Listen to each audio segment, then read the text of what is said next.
All right, boys. All comes down to tonight, right? Made it through a great season, an awesome playoff run, 2 games in, 1 game each. It's all about tonight.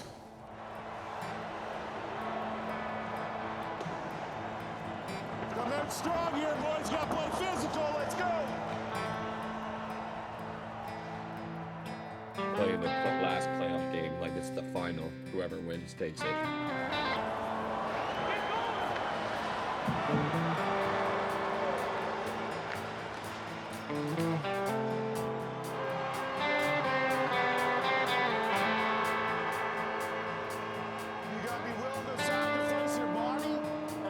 Simple on our end and just get that puck up the wall now, okay, boys?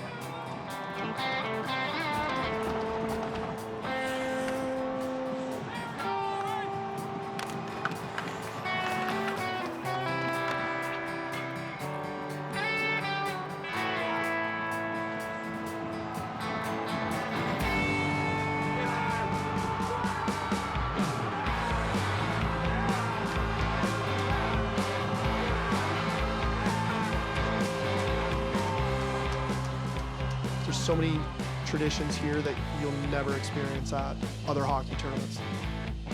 It's the 50th celebration of this tournament and our first season in this facility.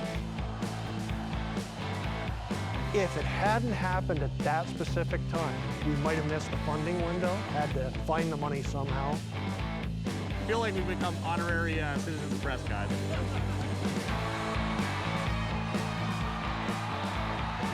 It's corny, it's passion, it's just everything. But the bottom line, you know the bottom line, what it is? It's fun. Very few people were making a living playing hockey. Only 16, only 20 guys on each team. Hey, boys, just remember, we do have to play hockey the rest of this weekend, right?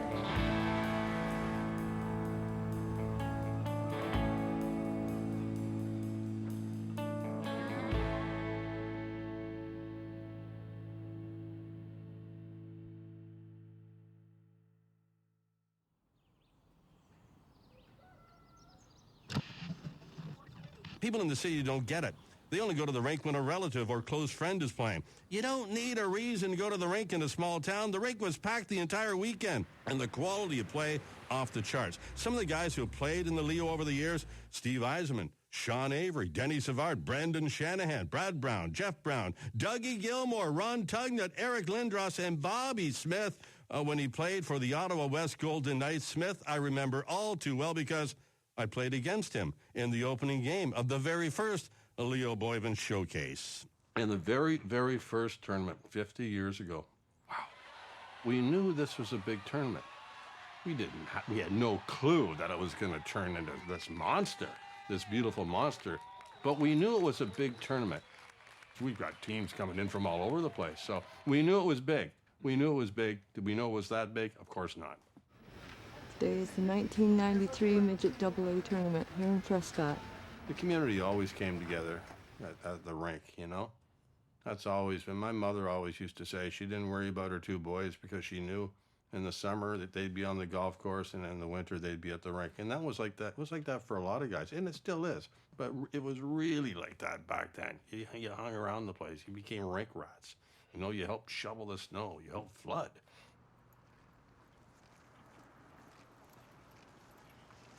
Oh, see, there is a printed copy, Mitchell, of the schedule. Oh, there we go. Oh, well, I need to go to the museum and pick some up, I guess. So, when were you on council till, again? Actually, 2 terms. So 2014, and my second term started in 2018. And that's when this Leo closed. Mm-hmm. That was a sad, sad day. In the summer of 2018, there was an awful, tragic, fatal accident in Fernie, BC, and the same company that provided the ammonia to make their ice was the same company that we used here at the Leo. And it malfunctioned, and it caused a fatal accident, and so no one was going to ever risk that happening again. It really wasn't our call not to put the ice in. It was really the company's call saying, we're going to decommission the ice. Community centers are the heart of a small town. And the Leo is everything to everybody, regardless if you're a hockey fan or a figure skating mom or dad or whatever. But not to have ice at the Leo was a sad day. It was a terrible day when we lost it. This was the town hub. It was the combination church, coffee shop, everything was here. It's like ripping the heart out of a small town in Ontario not to have a rink, so I would have pushed for it regardless. We had to find the money somehow, and there were some donors out there that David was able to connect with, the Northern Cables in particular, and the Chartrans, and it was just amazing how that all came together. So it was a lot of work, great work, it was rewarding, and now we've got the new building, but it's good to remember where we came from and just how important this building has always been to so many people in Prescott. At least the arena's still being used. Yeah, it just goes to show, right? Nothing ever stays the same. And I get that, that's life. But to take an opportunity like this place, years later, we have a beautiful state-of-the-art facility, and the Leo ghosts will just move over there this weekend.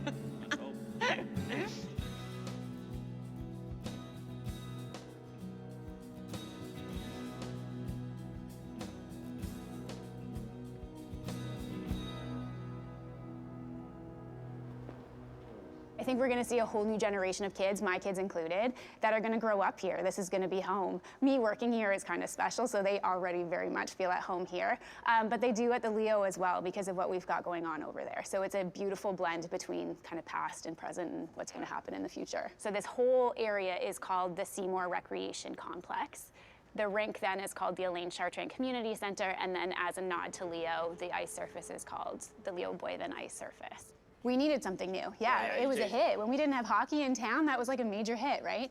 And not just hockey, figure skating as well. And anybody that learned how to skate, so many people have stories of that's where I learned how to skate was at the Leo. Yeah. For us, you know, when we heard in 2018 the Leo was closed, we held an emergency meeting. We tried to figure out what we were going to do.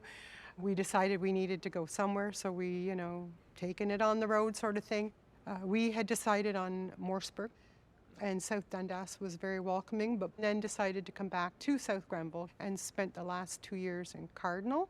As we're progressing and realizing, you know, we knew that getting here for the 50th was the goal for our committee, the town, everybody. You know, you couldn't write the script any better to come home for the 50th. I think that everyone is very proud of it, and it's, you know, not something every small town has. And there was a lot of hard work to get it here, and like I say, to me, it's just fitting that we're here this year.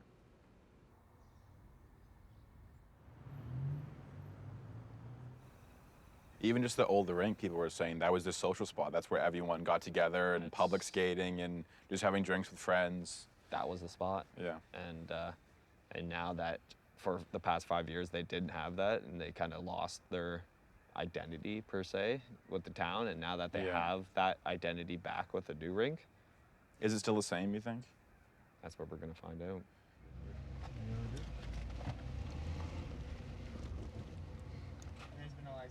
All right, have a good night, buddy. There's a kid, right? Comes every game, and the heart's on the front of the shirt, right? Yeah. He's never played rep before. He should have, probably. This is his first year playing rep and his last year.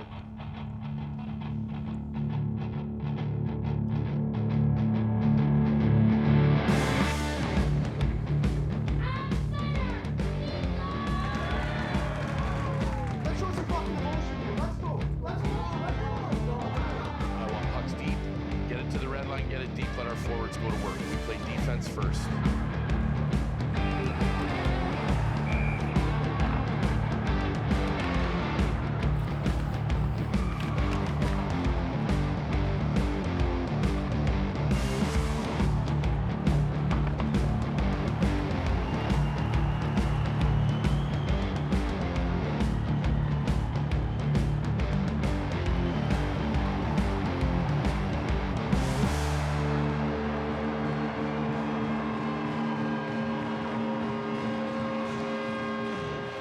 did it feel last night watching both your brother and Justin on the bench? Yeah, it was definitely a proud sister and daughter moment.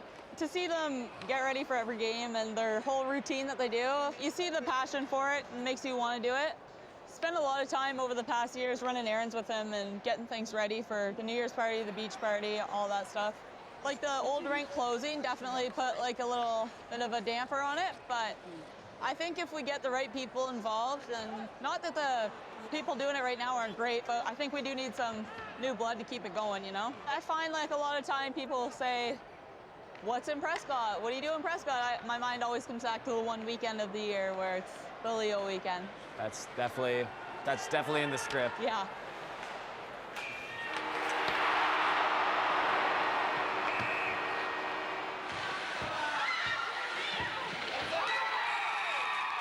There's a good goal. Being a B rep team and going against some of them AAA teams from Toronto and you know, the whole GTA area, you know, we know we're the underdog, but you're worried about keeping it respectable, you know, keeping that goal difference close and, you know, trying to do as much to help the boys keep it close and keep them in the game, right, from not giving up, you know what I mean, especially in front of the home crowd, right? That's been our message, is no matter what the score is, we keep working, right? We're looking to break shutouts and everything like that, you know?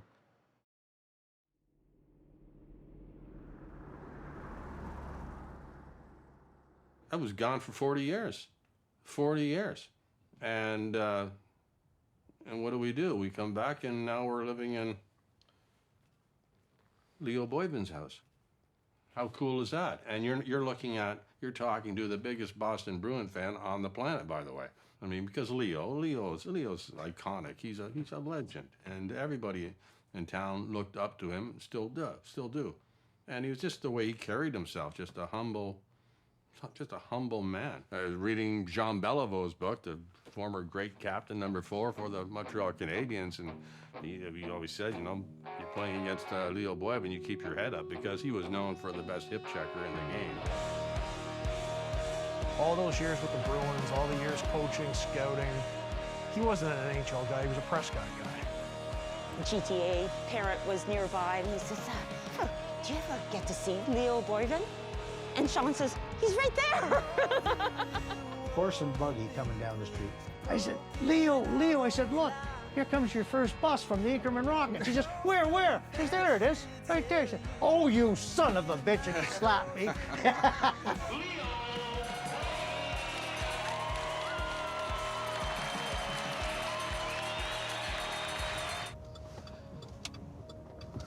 That looks pretty dry. There is a land bridge just up there. That's true, too. Might as well go right there. Who's gonna fall off that? Well, only one person ever fell off here, and that was a student. Oh, is that right? Yeah, they're playing hide-and-go-seek in here one night. This filled up every winter? Yeah. That's where you say Leo played, eh? That's where Leo, yeah. I don't know how they got in. Probably a broken palisade hole, and the way they come in with their skates and stick and play some shinny hockey. Back then they had a lot more snow than we've had. Well, yeah. We had no snow this winter, right? So she'd fill up pretty good, and that's where they'd play. That's a pretty good sized rink. Yeah. It's not a bad location for Leo to grow up. Can't get a rink any closer. I knew Danny lived there when I was younger, but I didn't know Leo grew up there. Yeah. Because he never didn't make any money playing hockey in the NHL back then. He always worked on the railroad or worked doing something in the off season. Yeah. They didn't make any money back then. They had no pension back then. Leo never lost sight of the fact of where he was from and who he was and who his friends were. I've seen Leo talk to executives. I've seen Leo talk to guys that spend most of their day sitting on Main Street. And you wouldn't know the difference either way in his mannerisms. Always had a hello or a hi for everybody. See him in the grocery store, see him at the post office. But once he knew your name, he didn't forget it. He remembered your name. So he remembered a lot of people's names, man, that guy. There was only 120 people making a living playing hockey back in that day. It's only 6 teams. Only 20 guys on each team. Like, very few people were making a living playing hockey.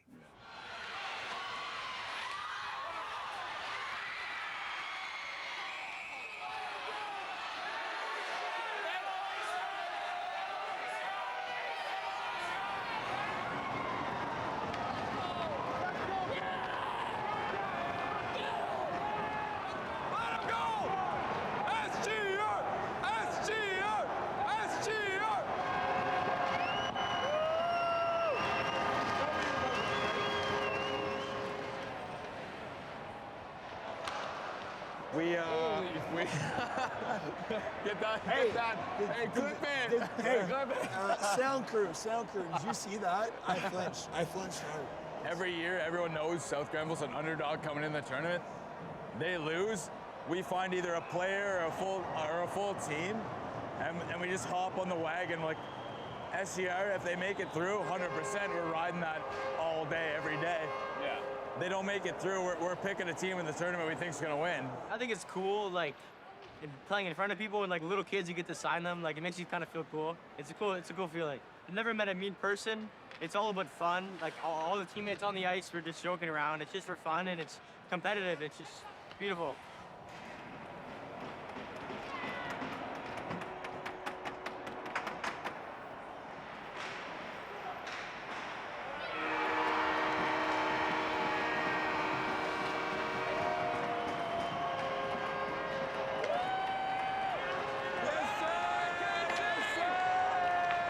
Nothing compares to the original Prescott rink, where it's like you got 6 rows of seats and everybody in there knows each other. And it was just like, you got a Kirkby, you've got a Kirkby, you've got another Kirkby, and down below you've got a 4th Kirkby. Crazy atmosphere no matter what rink it is. We had it in Morrisburg, we had it in Prescott, we had it in Cardinal, now we got the new home now. So it's not as standout as the original row was, but like we've got this whole corner wraparound section that's fairly similar. But having it back here is, it's pretty sick. Awesome. So the row didn't necessarily start the same year as the Leo. No. Yeah. Not even close.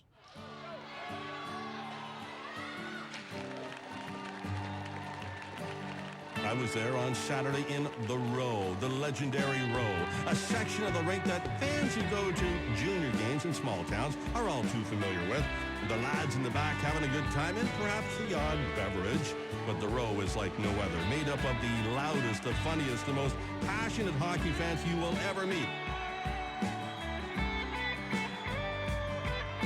The players, they love coming to the Leo because of the Row. They salute the Row at the end of every game. They perform little skits. They give them presents. You have to see it to believe it.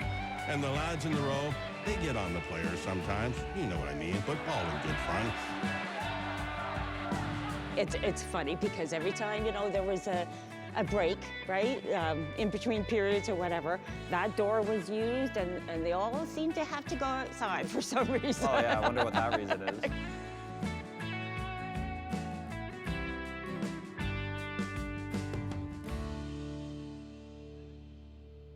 The name got changed over a year from Whiskey Row to The Row, which is a little more politically correct, and seemed to appease a lot of people and accept the Row as a valued organization rather than just a bunch of misfits.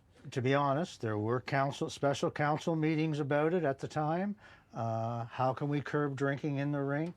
Police were called in to give their opinions on, do we need to have police at every entrance? Do we need to start laying charges? I think they thought maybe it's going to be embarrassing for the town. The teams wouldn't come back, kind of stuff like that. They didn't want, that to be the highlight as, something bad going on up in that area. But when we started policing it pretty good ourselves, that all kind of ended. It's hard to explain the atmosphere. My grandfather started it, and then it became to be like their son, so my dad, and they brought in the younger generation, and it became bigger and all their friends. Now, here we are. Got 3 years of generations here, so. He said you haven't missed one since you're 2? Is that correct? There's a photo Or was of that me. dramatic when he said 2? No, there's actually a photo of me from when I was 2 up in the row, and I haven't missed a row day since. I think that's what it's always kind of came down to, is you've had the row, and then the shenanigans from the teams that they bring to the row. Yeah. It makes the tournament more of a community thing rather than just a hockey thing, you know? It brings in everyone rather than just hockey. This is where the original row was, and now in the new lane that you will see, there's a dedicated section that's actually labeled the row. But the essence of the row just amplified that behavior of being small town like yelling at the goalies and having a favorite other town team and having, supporting their hometown team until they're not in the tournament anymore. And I can't believe in this day and age that they still do the medal girls.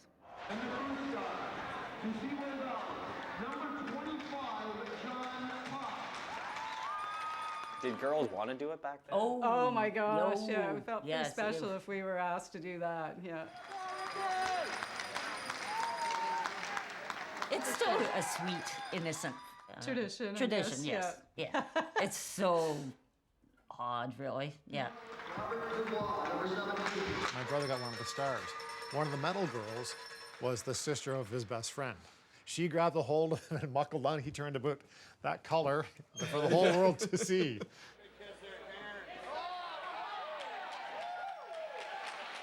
Community. Yeah, I grew up around hockey, so yeah, we just grew up watching them, and I was like, oh, like I want to be out on the ice. I want to do that. I want to help. Yeah.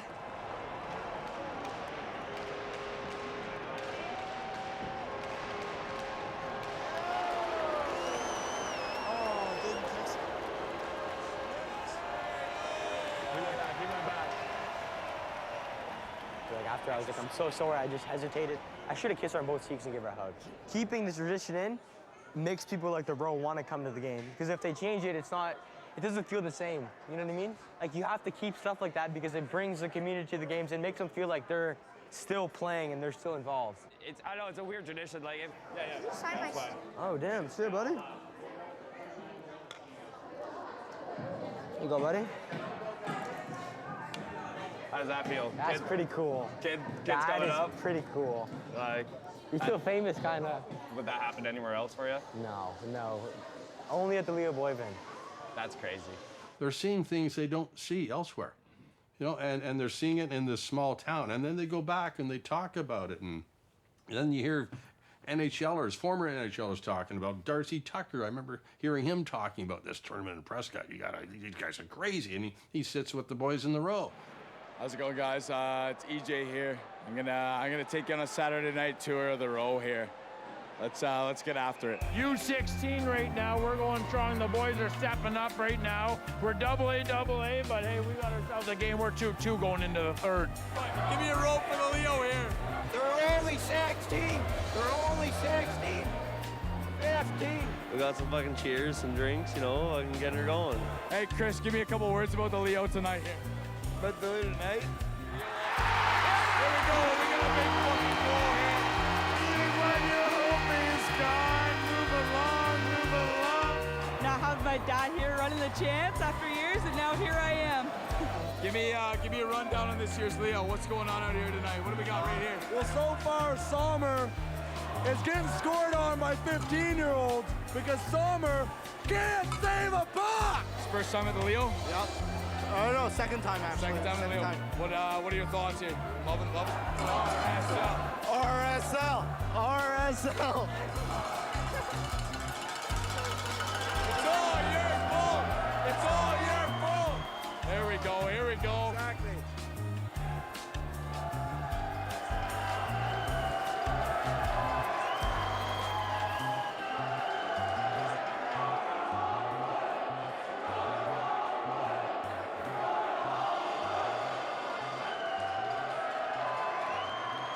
The row started getting a little bit respect from the teams. When the teams started going back and telling the committee, wow, them guys up in that, northeast or northwest corner, whatever, of the building, they were awesome. And, the players start doing cheers in front of you and stuff like that, and they see that we're drawing them teams to that corner of the rink. Okay? Why do they keep coming that way? And a lot of it started when they started building a lot of kids back then. That's right. What is billeting, for those who don't know, like? Because of the lack of accommodations, the lack of hotels, they would just ask community people, Prescott people, to, if you had an extra bed or two, just to bill it. And you get players and you feed them and you give them a bed and you Probably make drive sure. them to the game, Yeah, too. exactly. Did we never billeted, eh? No. I can't cook, Mitchell. Oh, yeah, sorry. One of the guys that we had, you remember the movie Youngblood with Rob Lowe in it? Well, we had the Toronto Red Wings at our house that year, and this kid named Randy Walker was his double in the movie. And there was 4 other players on the Toronto Red Wings that were in that movie that did all that action stuff. Well, we billeted two young lads over from Europe that one year. I did not know you billeted Yeah, two had people. two. Had numbers 5 and 6. No, 7 and 8. And the Cornwall Prowlers came down and they had a good team. So they were wrapping up their final game on Friday night at 1 o'clock. And they played the next morning at 8. There's the tournament organizing committee said these guys can't go back to Cornwall, sleep for 3 hours and come back. So they went around the stands and had the team billeted in 20 minutes. The billeting was genius because what that did was it gave you a fan base. If you were the Toronto Nats, okay, all of a sudden you got 20 families in town that are going to cheer for you. And so they're all going to sit together in one section of the rink or other. So all of a sudden you got your own personal cheering section for you. And that's what was so, I think, attractive about the tournament is the town of Prescott and the surrounding area adopted these teams for the weekend as their own.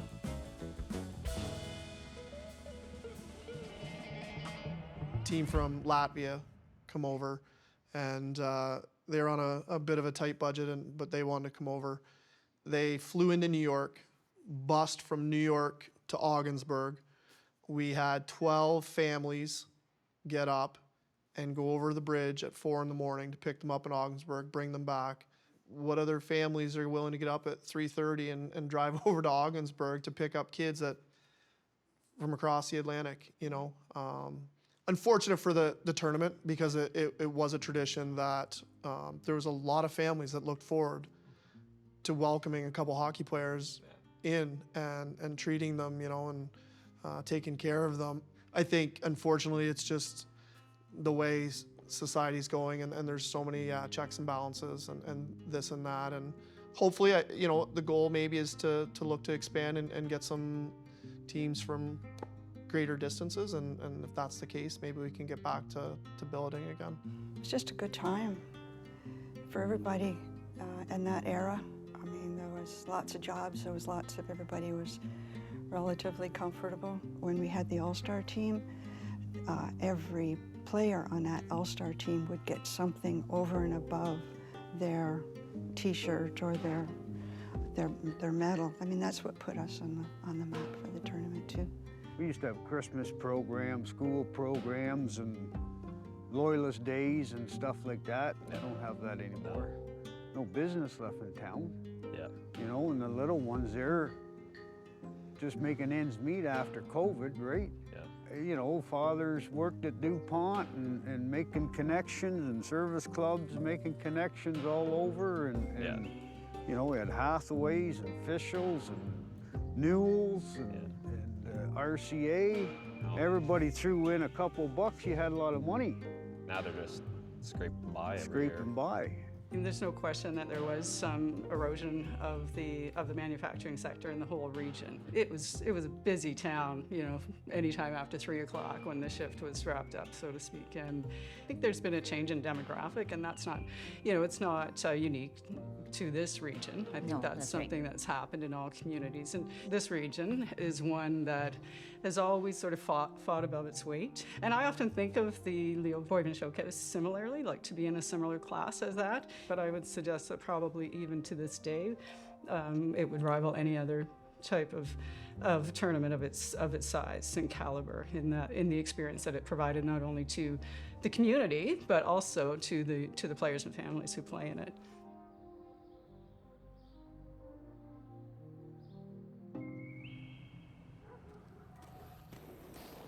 So what do we need to capture today? This one says breaking the history of the final flood before actually watching it. It says investigate this, not just one question and answers. What is it, the final floods from the other years as well? It's the whole You tournament. could make a sick montage with that footage. There's Jack getting ready for 1991. I want to see this. Close up. There's the final flood, a tradition honoring the late beloved Zamboni driver Jack Dillabaugh. Fans anxiously talk and speculate. What do they have planned during the final flood of the tournament? Always something outlandish, always something to make you smile. Will it be Elvis or Don Cherry? You just never know. Miami Jack, Bad Jack, Indiana Jack. Jack drives the Zamboni into the little garage. 5 seconds later, runs out, slides on the ice, tips off his cap. The place just erupts. And why everyone, and I mean everyone, sticks around for the final flood. All the Jack themes that I did were based on pop culture. At the time. At the time, the Batman movie was big. We did Bad Jack. There was an Al Capone movie, and we did a gangster one with all Jack the old Capone. cars. Jack Capone, okay. And at the time, there was a turtle, the Turtles Chocolates, and the turtle mascot was dressed up in a top hat and tails, driving the Zamboni. So Mark and I said, we're going to rent a tux next year, and we're going to put Jack in a tuxedo.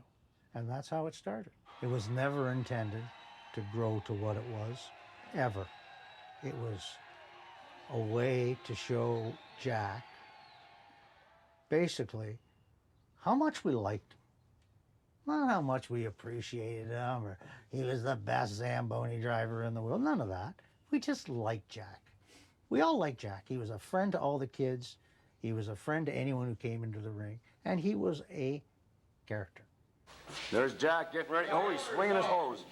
Jack, what are you doing? I'm just practicing. Indiana Jones. Oh, I'm hearing this. Oh, hey, a minute, so many minutes. Dude, Then it where's the became, big guy? holy geez, there's a lot of people in this rink for the final game. Like they're all staying. So there was a lot of pressure to do something a little better each year, a little better each year. And I gotta be honest, we had fun. We had really fun doing did it. have fun. Yep. I mean, Jack was a hoot. I mean, he had a great personality and we could joke around with Jack. And part of the fun was there was only the inner club that knew really what was going on. The There was secret. people that thought they knew. They didn't know. We, like, Would you say you look forward to it every year? Yeah, I do. Really look forward to it. Do you get nervous at all? But I gotta, Ron, here's the thing. This committee here, like they formed this committee, and the only thing that I got a problem with is they instead of starting, well, what are we gonna do, They wait until, February or the middle of March, and then they say, well, look, we gotta do something now. We only got a couple weeks away. That scares me. we used to have Rich Thorpe. He used to be the sportsman in the paper. And we'd always tell Rich, this is what we want you to put in it. Get them going. Scoop. Get over here, Scoop. Feed these people this prior to the tournament.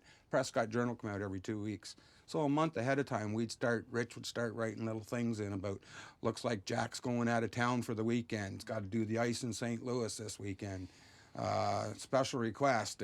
Or he's in the Bahamas and we can't get a plane there in time to bring him back. So it don't look like there's going to be a flood. Like, we always threw a little dig in there, or a teaser to get the, that ain't gonna happen, or, get people going all the time, so. It bothers me that the local newspapers here in town here, the Prescott Journal doesn't exist anymore. And they would have extensive coverage on the Leo tournament, for example, extensive coverage leading up to and throughout, and people look forward to it. When the kids played minor hockey here in Prescott, you could pick up the Prescott Journal or the Brockville Recorder and Times, and you would see yourself. How cool is that? And grandparents would see their kids playing, and there'd be the stories. Doesn't even, not just hockey, but everything. We don't have people chronicling these stories anymore. We've lost all the small town newspapers. We don't have people covering local municipal government really anymore. We don't have anybody telling these stories of Prescott's past the way that we once did, and it's something that's really been lost. It's one of the biggest things, one of the best things for this town. It really is. I mean, and we've had some wonderful things here that have happened. I mean, with the Queen's visit and Ben Hutton coming back with the Stanley Cup last summer. I mean, it doesn't get any better. The Vegas Golden Knights have won the Stanley Cup.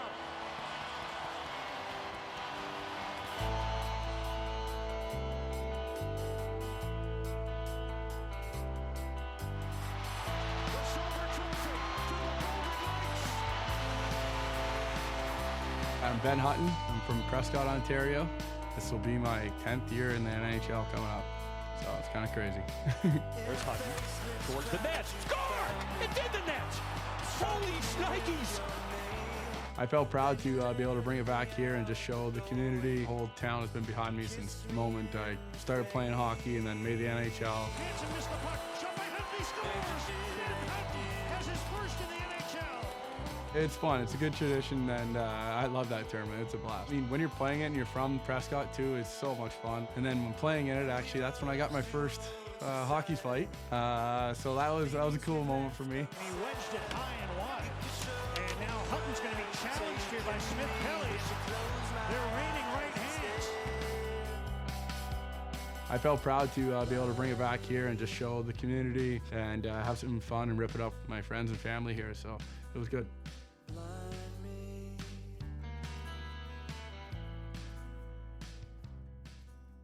So I didn't know though what the whole deal was, and they're like, "Okay, you get 24 hours. Tell us where you're gonna be and where you want it to get sent to for your 24 hours." And I was like, "Well, it's a no-brainer. Like, I'm taking it to Prescott." Actually, on my bio, it always says Brockville, Ontario.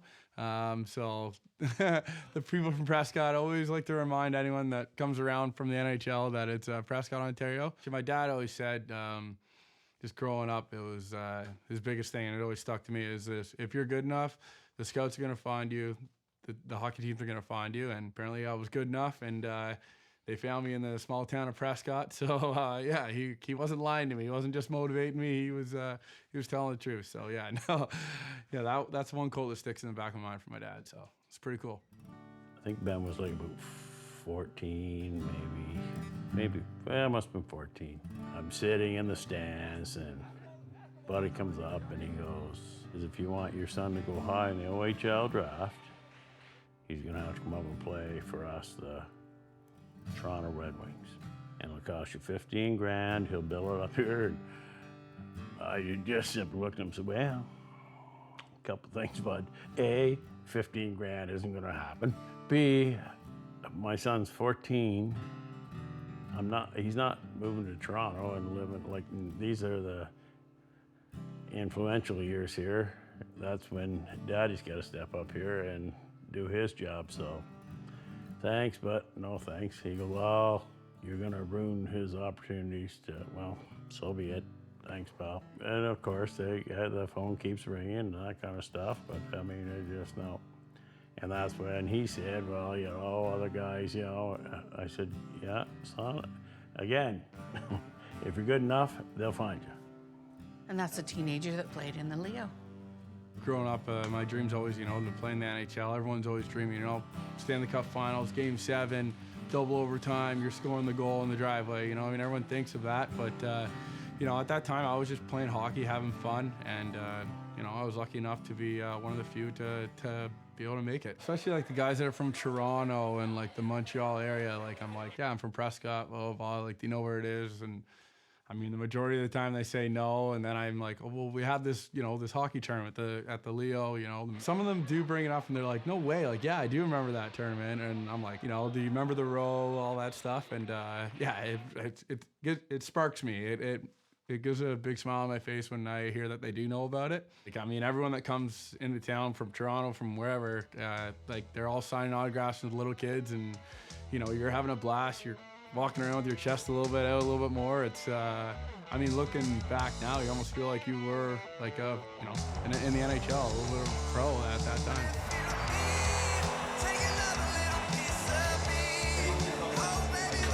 I saw a couple of kids on Markham. They seemed pretty quick.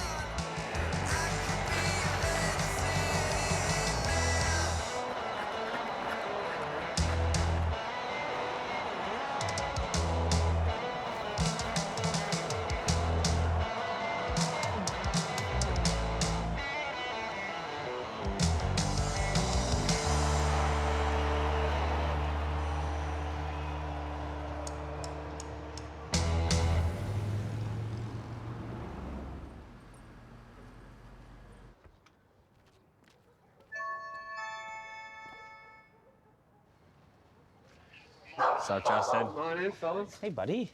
He's friendly. Oh, there's another one. Max. Hey, buddy. This one we couldn't wait till after the tournament, so we got a puppy. The tournament just, from Chris Valkett, Patty Lawless, Sean Kelly, them guys really did a solid job at recruiting. For a while, it was kind of on a, we were just getting enough teams, and then them guys come in and injected a lot of energy, introduced the skills comp. The tournament was just on a climb. Yeah. And then we lost the rank in 2018. I remember first year university. That was the first time I missed the Leo. Well, that was in 2018, I think. And that summer it closed down. So I missed the last Leo in the Leo, which I think back on it, I was like, damn. Like, it is something you kind of regret because it's like, oh, there'll be the next one, but there wasn't. So we're getting to that time. I've got to go over there, watch them, and we'll have to go to the grocery store and get some snackies, because I really don't have... I've got some snackies, but these are for the kids up in the row. The Rose Critics' Choice Award trophy, right? And that's the keeper plaque. That's awesome.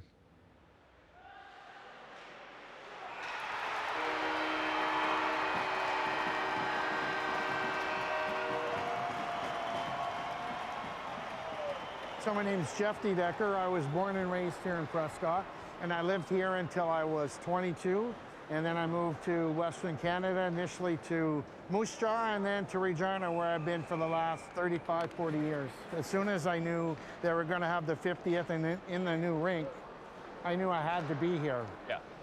It was just part of my DNA, part of my history. There's no way that I could miss this. We've got this piece of history in our little hometown, and so I know when I'm in Regina, I'm talking all the time to people about what happens in my hometown and what you guys need to do to your tournament to make it as good as what mine is. For some of these kids, it's almost like a once-in-a-lifetime kind of tournament, right? It's certainly different than just your regular run-of-the-mill tournament that's held in December or January, right?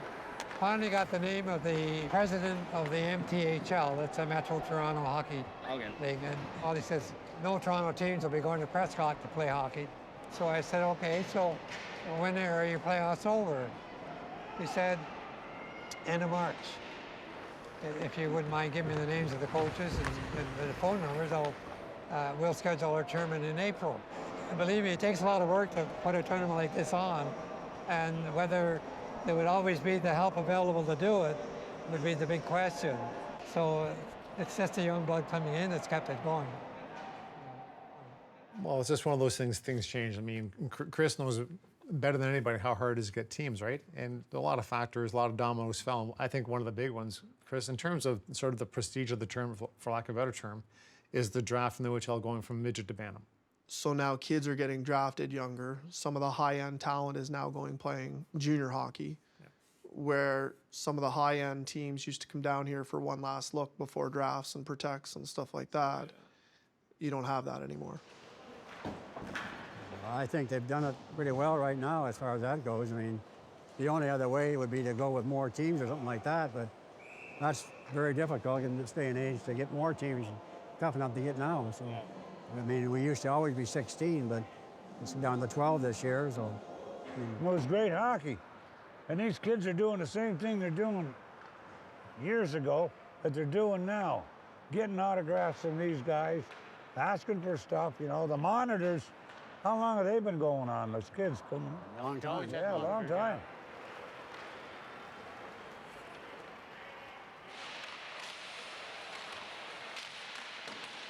When my son was a monitor, two of his teammates had different teams. They took the opening face-off for one of the games. What a cool experience as a 12-year-old kid to go out there with these, in their eyes, big kids, really big kids, right? And they get treated with such kindness. And that's to me, that speaks to the character of the kids, their families, and the coaching staff. Yeah, 100%. Still smells in here. It still smells in here. Yeah. So do you have stories of the change rooms here? I remember being in here when I was a monitor for the team from Niagara. Oh yeah, you loved that. And they treated you like gold. Yeah, and I thought they were gold. And, you're... And they went far in the tournament, didn't they? think so. They didn't win, but no, that was cool. That's what I remember. They let me be in here. And they gave you a jersey? Gave me a jersey. They keep that tradition alive still. I think they're still doing that this year. Yeah, it's great. It's great. I'm realizing that like people want to talk about it. Like as soon as you bring it up, like no one's like kind of hiding away from it. Like people want to share their stories and they want to see it live on as well, right?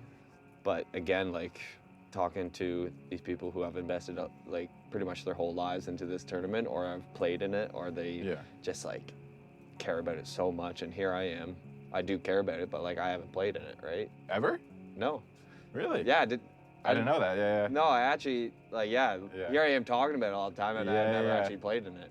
Like my competitive hockey career came to an end like in grade 9 or 10, I think, and you usually played like grade 11 when you're 16. Yeah. And it's not something I regret, obviously, and I don't regret quitting hockey either. But no, like I think personally, I think this documentary is kind of something, my contribution, you know. But again, like you said, like it's intimidating a bit. Did you have a relationship with Leo at all? Yeah, I met him a few times. I was fortunate enough to meet him. My grandpa, he took me down to his house one time. I remember getting a couple cards signed by him and just like being in awe, like, oh my God, like this is an NHL player and he lives in Prescott. Like this is so cool. He was definitely tough, especially if you're playing in that era, that age. Just a small guy who I probably wouldn't want to go in the corner with because you're coming out with a couple bruises. Yeah, I mean, I should probably start trying to throw the odd hip check out there for Leo. I mean, he played in the NHL. He came back here, and like I said, I went to his house down just down the river here, and I definitely had a relationship with him, which was awesome. The town made recognition to Leo, and they had a little banquet there for him and stuff like this. But when you walked into the lobby, it didn't feel like the Leo Boivin Community Center, or it didn't feel like Leo was part of that town when there was only a picture this big up of him. We need a picture of Leo in here, a big picture. And the Row's going to do something, they do it big. How we were going to do it was the other question. And they delivered this 4x8 sheet of plywood to her condo in Toronto. And when it was done, they had the transport pull right up in front, and they all come up and stopped the elevators and took this great big one-piece 4x8 sheet down and brought it home and put it up. Amazing. Yeah, it was pretty neat. That was pretty all the neat. way in Toronto. Yep, she was working in Toronto then. We had Leo's painting already hanging on the wall. We brought it in a couple nights before, and the rink crew put it up for us and everything. And we had it covered in black material. And we had a gentleman that played in the music class at the high school. His name was Peter Bevan Baker. I didn't know him from hole and ground at the time, but I needed a trumpet player. So when Leo got out there and the lights went out and the spotlights come on, and we give him the sign to start playing the Hockey Night in Canada song. When he was playing that cloth was raising in the air like that, all the way up to the top. Besides that one eye of mine getting teared up, there wasn't a dry eye in the house. And that includes the drops Leo dropped right at center ice. Leo's made so many memories with us, and that tournament has so many memories, it was only right to have a painting up there with memories on it.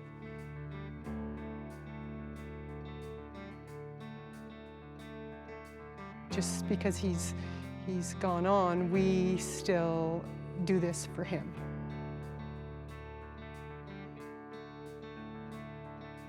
Yeah, he'd do anything for anybody. Heart as big as the St. Lawrence River. And it was always fascinating to listen to his take on this player and that player in the tournament. He would share that with kids. When kids would say Leo Boivin Showcase, well, first thing they'd say is Leo Boivin. Nowadays, you look it up, oh, Leo Boivin, wow.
It's a tough loss against, I'd say, a rival. We play them all year.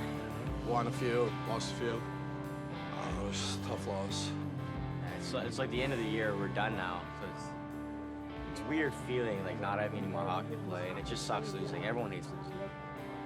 What's winning the Fan Choice Award mean to you guys, though? It's incredible. It's one that some people say it's the bigger achievement than win the actual championship. So it feels good we won that. And, I'd rather win the championship, but I think it's still pretty cool that the community likes us, and it's a comforting feeling that like we're outsiders and they welcomed us. What do you think it means to coach winning that over the championship? Before the tournament, he was talking about it, and he was very passionate about we win it. Like it's like a comforting feeling to know an outsider is welcomed by the community. Being respected and recognized by this tournament is a big deal. All right? So be proud of that. Be proud of the hockey that we played. And be proud of yourselves for a great season. So again, I want to thank all of you for a great season. I hope you guys leave here today satisfied, happy, because I am. I'm satisfied with our season. You guys are all better hockey players. You're better men today than you were when we started in August. Nico, good job, man.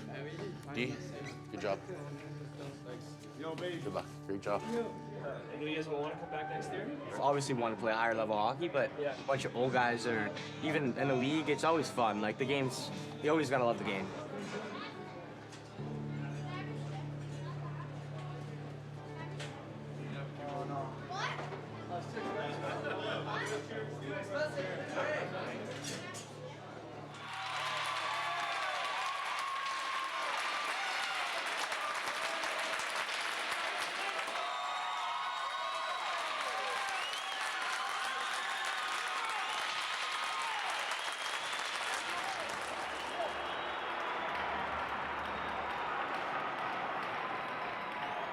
We hope to squeak one out each year.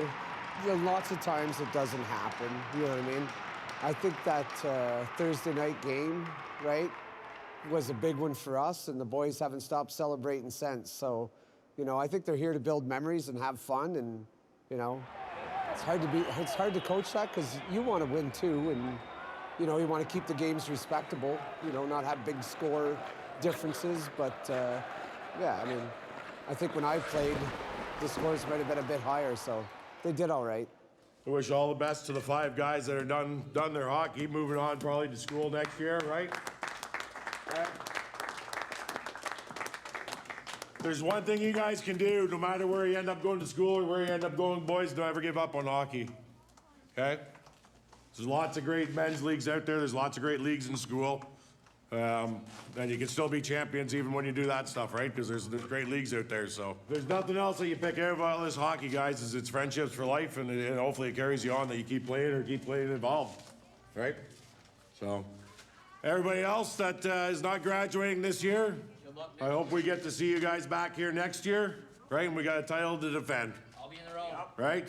One thing we hear constantly from parents that have graduating players, it was the best experience and the best choice to come here to finish off their minor hockey career, right?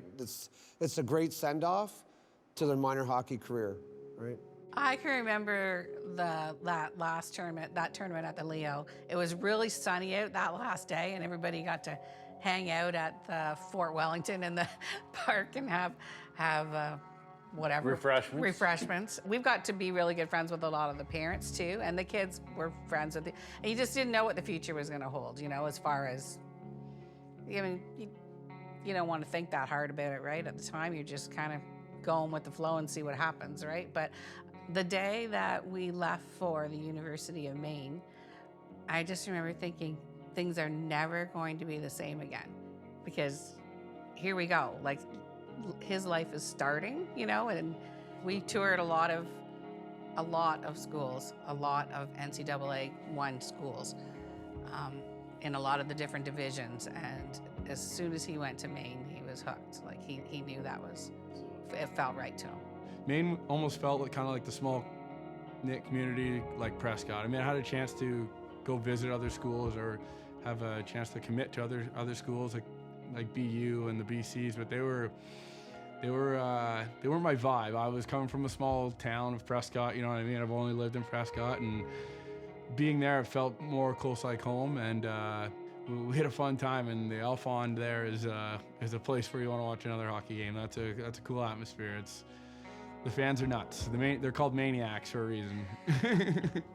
We were in Ottawa, but Jimmy didn't want to raise his kids in Ottawa. So That's what I was just going to say that story. no offense to Ottawa, But no offense to Ottawa, but I mean, when we started out, we were in Ottawa, in the city, and it was like the kids we lived in an apartment, and there was kids bouncing the ball and people yelling at them and stuff, and I'm saying, whoa, this isn't the place to raise. The city wasn't the thing, so we decided to move down around this area, and like the Prescott we come, and it seems to be getting better and better all the time. There's all kinds of new activities and stuff there.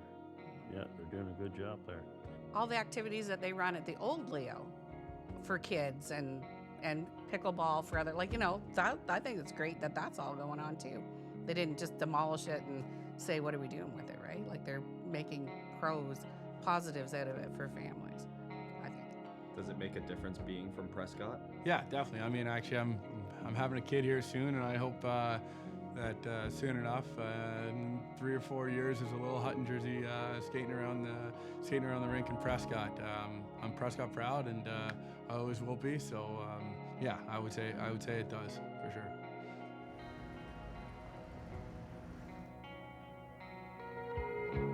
This should all be documented because it is the history of Prescott. You know, it's a great thing your guys are doing. Should have been done years ago. Yeah. You know, but at least it's getting done on the 50th. Right hot, right? Yeah. And it takes a local guy to do it. Exactly. I heard of the story. I was like, well, I gotta. You know? I have no choice. Have no choice. No big producer come in to do it. You didn't see what's his name there, the Field of Dreams guy or whatever. Kevin Costner? Kevin Costner come down and do something. If we build it, they'll come. Right? Well, Yeah. there you go. We build it, now they're coming. Yeah. We didn't need Costner. You know, he can go stick to his baseball. The vessel for this dock is the Leo, the tournament. Mm-hmm. But it's merely just a lens into what a small town could do for someone like me, right? Like, I thought I was doing the town a favor by making this dock, when in reality, they're doing me a favor by giving me these stories. Yeah.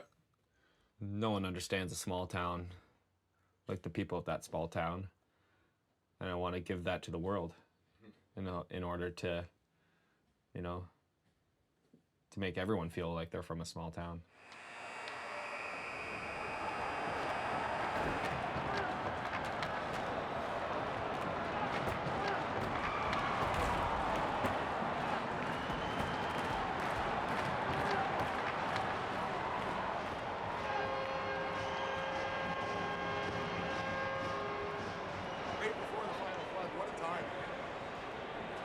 If we don't do something, if we don't have a bit of gimmicks to this tournament, then it's just a tournament that's played in every other town across Ontario or Canada, right? So that stuff just doesn't happen at any other tournament in Canada, right? And the Final Flood is just a tradition that has to continue, else it's just another tournament.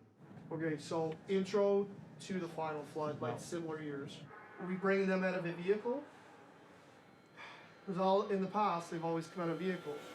Good evening, ladies and gentlemen, and welcome to the 50th anniversary Final Flood presented by The Row. What celebrities we got? Introducing first, Indiana Jock. Who's Elvis? It's probably my kid. Elvis Jock. You can dance and we'll act like an idiot. You can act like an idiot. Gotta have your shirt undone, but we need to see the chest there. Listen, I'm wearing a football jersey, and it comes down, okay? Please welcome Jason Kelsey. Just take your shirt off once. Come on, no. I'll take mine off. If I look like him, I would. Sure I'm more looking like Tom Brady. For the 50th, the Row thought one special guest is just not good enough for the fans of the Leo. Let's welcome Super Bowl champion Travis Kelce.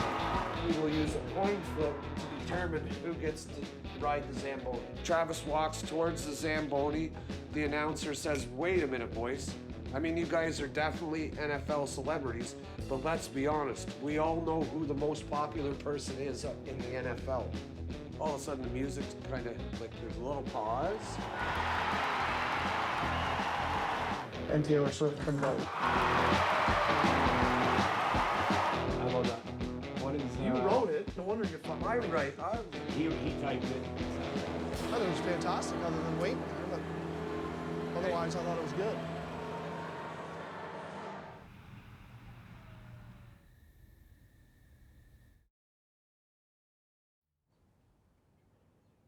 I think they're going to go forward still. I think it's a tough road ahead because, like I said, we had Jack there. They don't.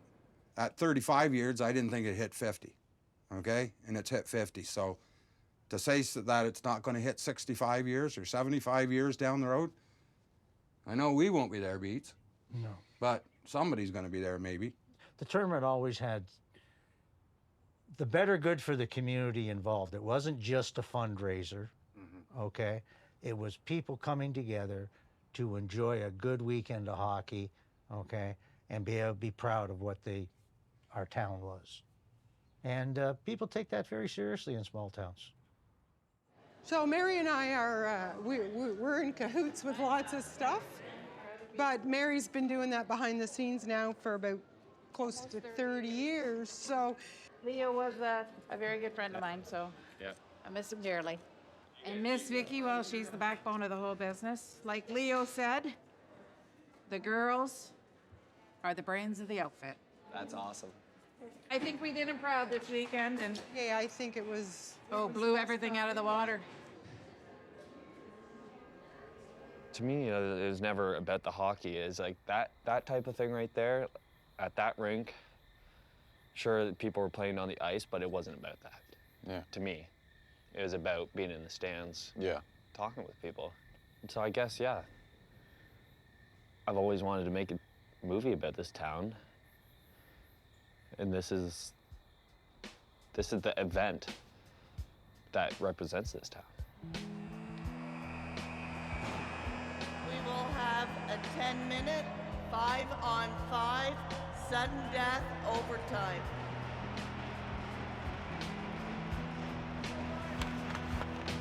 Do you think it's hard translating the memory of what this tournament is and like the impact it has on the community to younger generations like your kids? I think it's kind of our job to pass it on to the next generation, who he was, how he played, who he was as a part of our community, and then hopefully they can take those stories and pass it on to the next as well.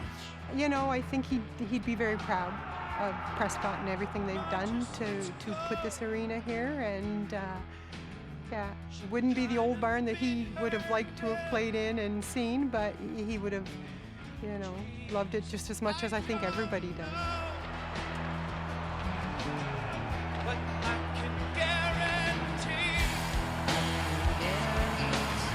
I do think it's vital that it keeps going, and it continues to evolve and look to get better and keep going. Yes. Still doing this little radio thing out in Ottawa, and I'm also driving a school bus. And this little kid, hockey nut, Randall, you're going to the tournament, eh? Of course I'm going to the tournament. All right, I'll see. How many games are you going to? I said, I don't know. I'm going. You'll see me there. So I think we're secure in the knowledge that the tournament will be looked after, for sure.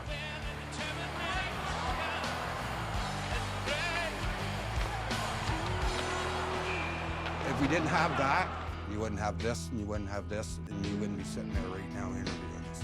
And if we didn't have Jack, we wouldn't have anything. And if we didn't have Jack, we wouldn't have anything. Exactly. So from a small town to a big show. May you rest in peace, Big G.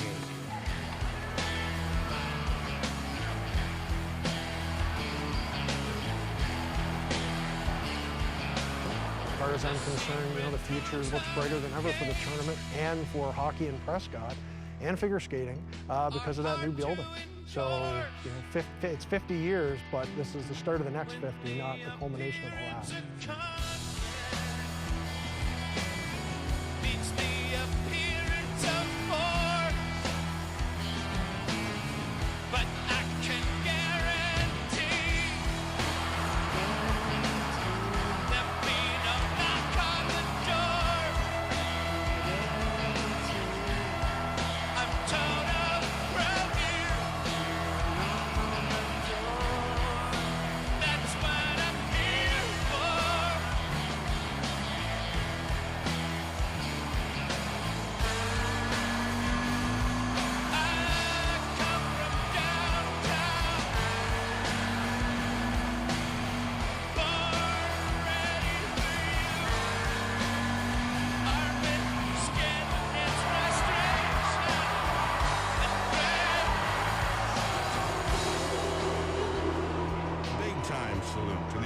sponsors of the Leo Boivin Showcase, and of course the Row for making me feel at home, which is where it was, of course, home.